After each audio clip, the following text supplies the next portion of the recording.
బూబు బూబు అమ్మా నా జుట్టు ఇటు చూడు మళ్ళీ వెనక్కి వెళ్ళిపోయాము ఎన్నిసార్లు వెళ్తావరా అక్కడే కూర్చో bye నేహాన్ bye bye lucky boy కూర్చుంటావు అక్కడే రావా ఫ్రెండ్కి సిట్ కూర్చో మరి కూర్చోరా ఇలా చూడు లక్కీ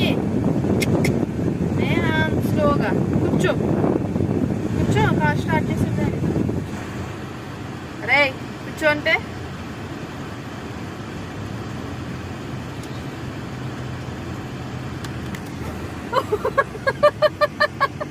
అర్థమైందా ఎందుకు కూర్చోమన్నాను